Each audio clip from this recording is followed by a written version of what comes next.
Hey, what's good everyone? Welcome back to the channel. In this episode of Exploring Master Classic, I'm going to start taking a look at budget options for Master Classic. So I know that those two phrases together maybe sound like an oxymoron or incompatible, but actually there's two options that you can consider when you're trying to be a little bit more frugal towards Master Classic. And the first one is, of course, building a Melmetal. So Melmetal right now is available through Pokemon Home, and I'll try to find an article and link it in the description of the video below to tell you how you can get access to those Meltan boxes as soon as possible. Melmetal is obviously a very strong pick, being able to counter the Dialga and the Togekiss, and of course it's going to be a staple in Master Classic for ages to come. The other option that I have for you is to be able to unbench your Master Premier Pokemon. So it is Season 7 of GBL.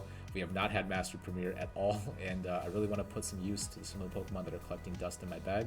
You guys have seen Dragonite be featured on this channel. However, I think Gyarados might have a little bit of play. It resembles a pretty similar role to Palkia, and you know, I've been trying to grind a Palkia, but haven't had a chance to. So let's go take Gyarados for a spin in Master Classic.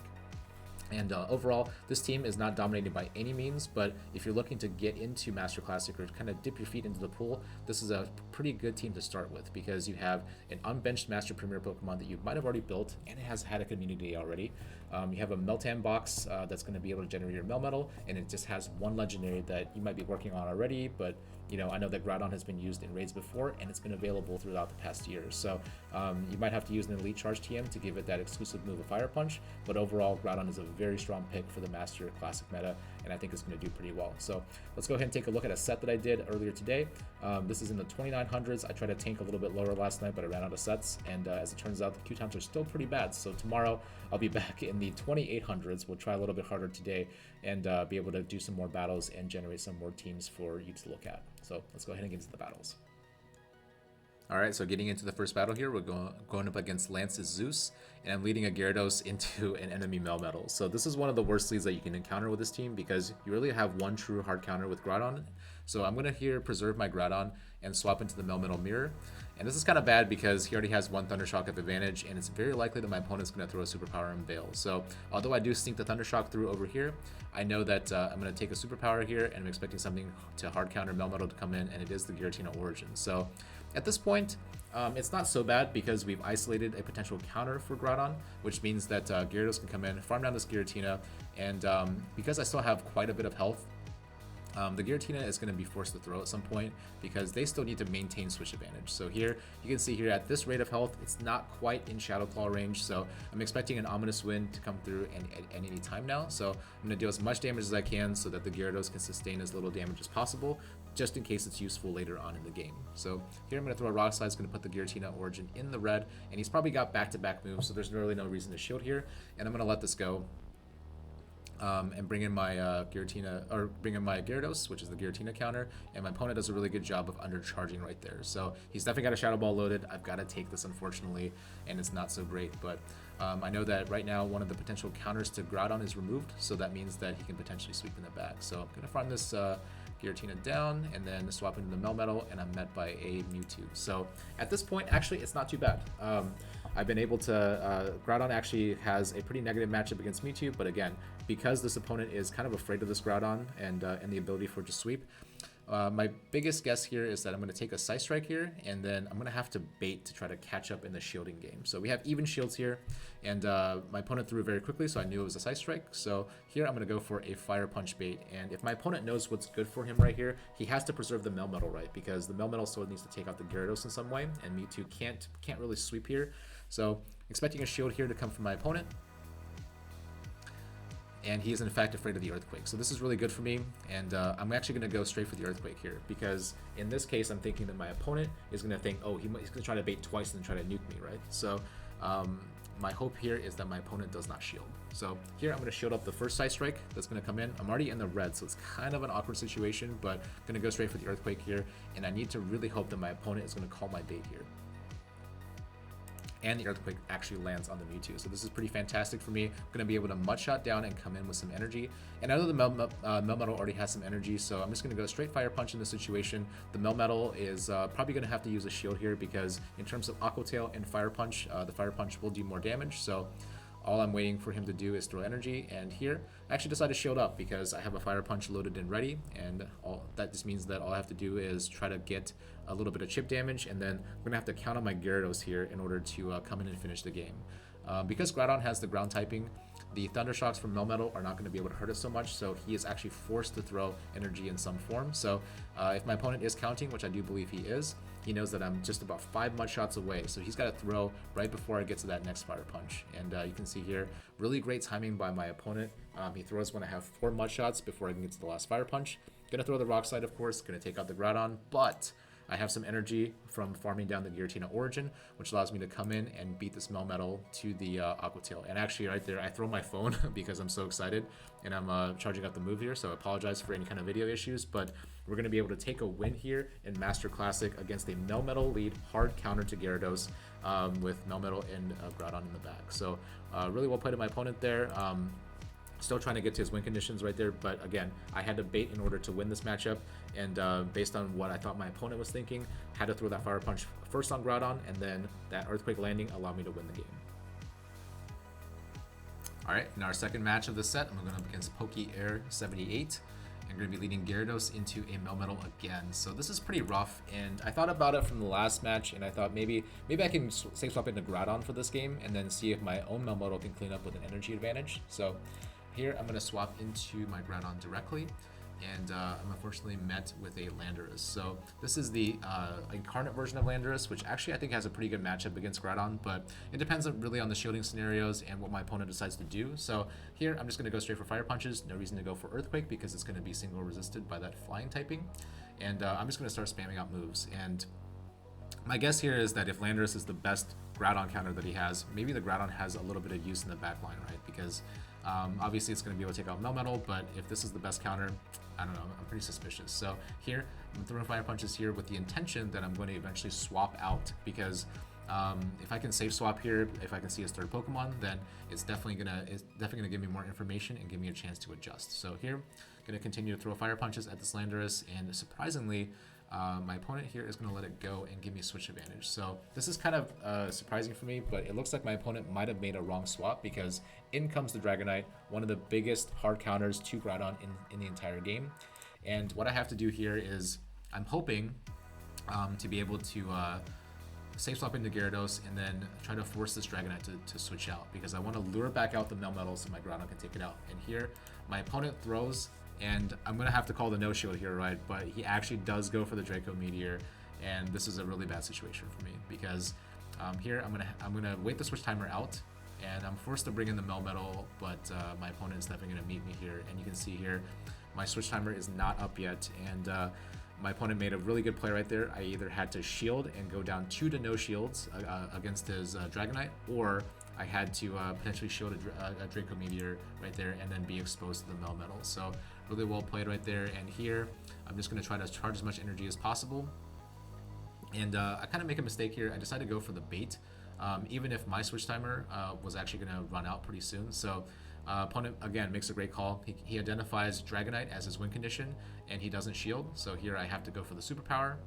And my switch timer is almost up, so I can swap back into my Groudon and try to eliminate this Melmetal as soon as possible. But he actually winds up just taking the superpower here, realizing that he can just win this particular matchup, going up 2 shields to 1 with the Dragonite, and I'm going to go ahead and absorb this energy here. So right now my Groudon actually has very little use based on the play that my opponent made with the Draco Meteor, so I'm just going to go straight for Earthquakes here. I do believe Earthquake is a little bit more energy efficient in this particular scenario, as the Fire Punch is non-stab and also still resisted by the Dragon typing. So not sure if it's better to go for 3 Fire Punches or 1 Earthquake and Fire Punch, but I do believe that the Earthquake was the best play.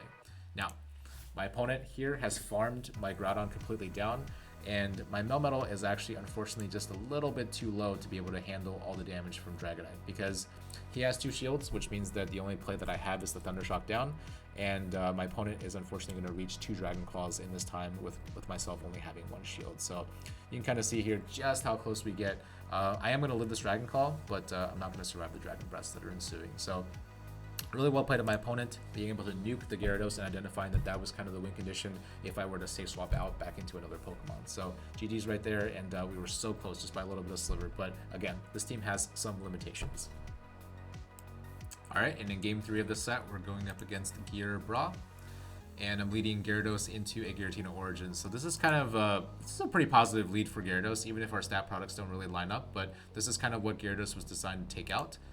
And I'm going to start and see what my opponent does, and he swaps in a Mewtwo. So this is actually kind of bad for the rest of my team. Depending on the moveset of Mewtwo here, Mewtwo can beat Groudon, Mewtwo can beat Melmetal, and then Mewtwo, of course, is able to outpace Gyarados with those charge moves. So my plan here is to actually spend a shield in order to bait a shield. So this way my Gyarados can still have a little bit of residual energy, and I'm gonna shield the first move that comes out. It's probably a Side Strike, so definitely need to shield this. Gyarados is very, very glassy, and I'm gonna go build up to a crunch, throw an Aqua Tail bait, and Mewtwo is glassy in itself, so I'm expecting my opponent here to shield.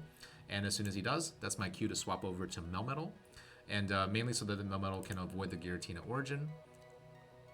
And here I'm just going to go for as many Rock Slides as possible. So the unfortunate part here is that the Mewtwo could potentially be carrying Focus Blast, but I have to call the bait because I can't risk going down 2 shields. And here my opponent's going to throw, I'm really hoping that it's a Side Strike, but he's farmed a lot of energy, and unfortunately he's got access to the Focus Blast. So this is a pretty bad situation for me because I've lost Switch Advantage, and the Mewtwo still is very, very healthy. So I'm going to have to bring in Gyarados here and just Dragon Breath down, which is a pretty unfortunate situation. So I'm going to bring in Gyarados, and now I have to spend my shield anyways, which is pretty unfortunate, but I'm going to have a bunch of energy coming out of this. So there's still a way that I can force a shields down situation, and right now it's pretty unfortunate that I've lost Switch Advantage, so I'm expecting a different Pokemon to come back in, but my opponent actually sends back in the Giratina-Origin form. So as soon as I see it, I realize that his backline is potentially weak to Gyarados, and I'm going to throw the Aqua Tail bait yet again. So again, Giratina-Origin, it's still pretty glassy on that end, so it doesn't like to take a crunch, so I'm going to go ahead and throw the Aqua Tail first. And gonna get the second shield from my opponent as well. So now we have a shields down situation with an unknown Pokemon in the back. And I'm gonna go straight for the crunch. So my opponent doesn't have energy on this Giratina, and I'm gonna be able to hit a crunch. Now, this is non-stab, so this is not gonna deal a ton of damage, but it's gonna get the Giratina-Origin in a manageable health situation for my Groudon. And then right before I can throw a couple of Dragon Breaths, my opponent is gonna throw the nuke here. No reason to throw an Ominous Wind to try to get a bait here. He's just gonna go for the Shadow Ball. And I'm going to bring in my Groudon as the last Pokemon. Now, this is where it gets interesting, because usually I expect my opponent to swap out, but my opponent's staying in. So, not really sure what he had in the back. I couldn't get a really good read, but going to go for the Fire Punch here to potentially KO the Giratina-Origin, and then get that extra Mud Shot there, because it is resisted by the Dragon typing. And for some reason, my opponent decides that it's not worth it for him to come in. So kind of a strange match right there, because I really felt like, you know, in the Zero Shield, had my opponent had something like a Melmetal in the back, he might have brought that in anyways. But in this particular case, my best guess is that it might have been a Groudon, because my Groudon with an energy advantage against his, I'm going to reach 2 Earthquakes before he does, and unfortunately KO him. So GG's to my opponent right there. We are now 2-1 in the set. Okay, moving into the 4th match of this battle. Unfortunately, my Twitch notifications came up, but it's against Panda here, so sorry if I missed your name in the battles. And we're going to be leading Gyarados into the Therian form of Landorus. So this is a pretty interesting matchup. I know that Therian form Landorus hits pretty hard, so really you can't allow any charge moves to come through and damage your Gyarados. And it's very unlikely that my opponent's going to be baiting with a superpower, assuming that he has it. So the good thing is that Stone Edge costs 7 and 6, and I'm going to be able to outpace it with the Aqua Tail. So this is a pretty positive matchup, I think, for Gyarados when there are shields up. So I'm going to go straight for the Aqua Tail, and my opponent does decide to shield, which is fine. I'm going to be able to outpace it to the second one. So here, definitely going to shield this one up. Stone Edge is probably able to one-shot Gyarados at this particular CP, and my opponent brings in a Dialga. So this is pretty good, right? You have Therian Landorus and then Dialga, and I'm going to counter swap that with Melmetal. And here, my opponent actually got a couple of seconds of Dragon Breaths worth in, so actually charging up the 2 superpowers, I wasn't able to swap fast enough, so I'm going to find out here pretty soon. But going to hit the first superpower, and then, of course, as all Dialga players do, they will CMP you on the second superpower. And I'm really hoping it's not a Draco, but unfortunately, it's going to be a Draco Meteor. So it gets my Melmetal pretty low, and probably should have tried to farm up to get to a Rock Slide here, because now I'm double debuffed.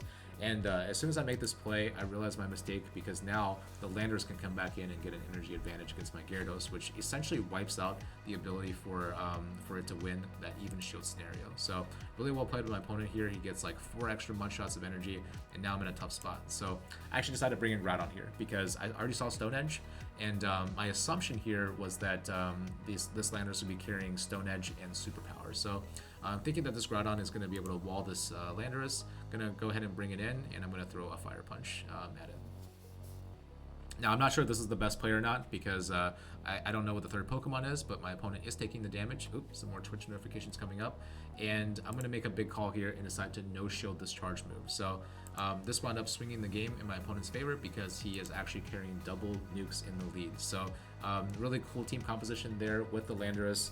And carrying the double nukes, and then I'm going to try to get to a Fire Punch to KO this Landorus, expecting him not to shield, of course. So because he's staying in, might be potentially weak to Groudon, and I'm going to swap in real quick.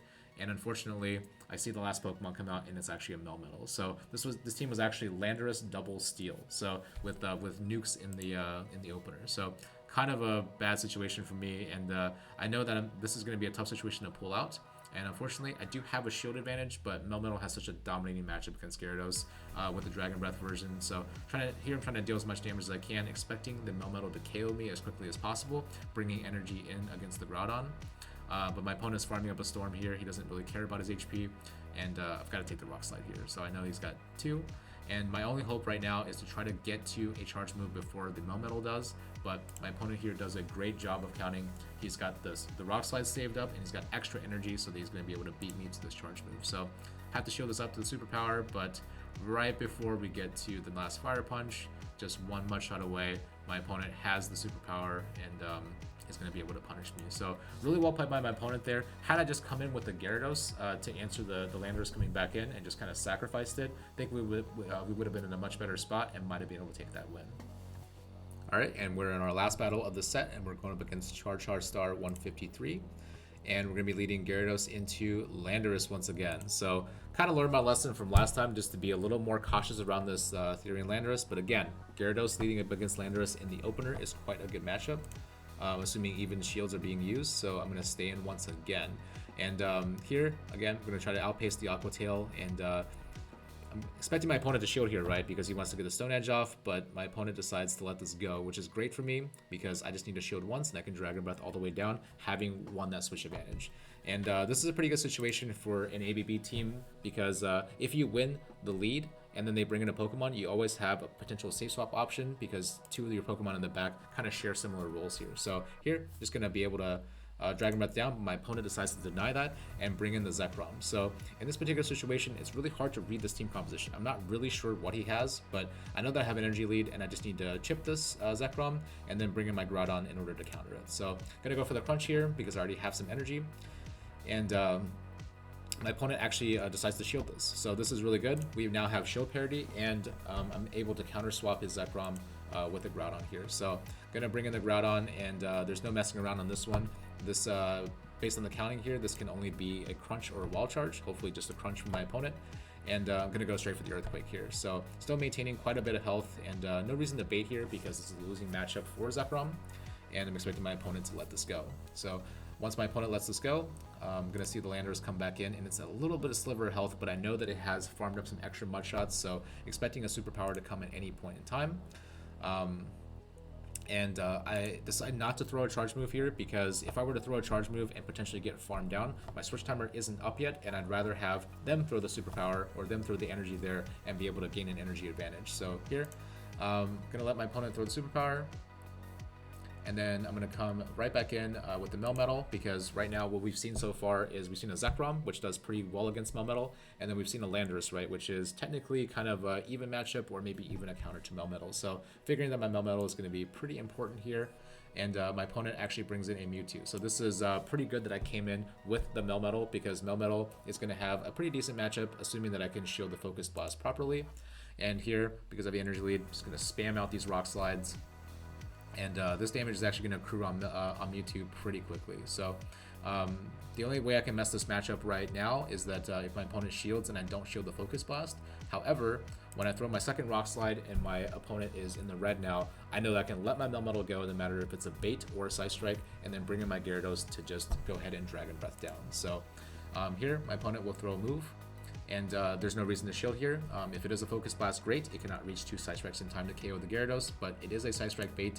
And just to be safe, I'm going to bring my Gyarados straight in and going to be able to Dragon Breath or get it very low. So again, this is a Psy Strike. This is great because I can just let this go, and my Melmetal can come in and go ahead and just Thunder Shock down this Mewtwo. So actually, as it turns out, we wound up simultaneously KOing with Dragon Breath and Psycho Cut, and we're able to take the win here. So overall, a pretty good performance by what is considered not a meta Master Classic Pokemon in Gyarados, and then of course backed up by the Groudon and the Melmetal.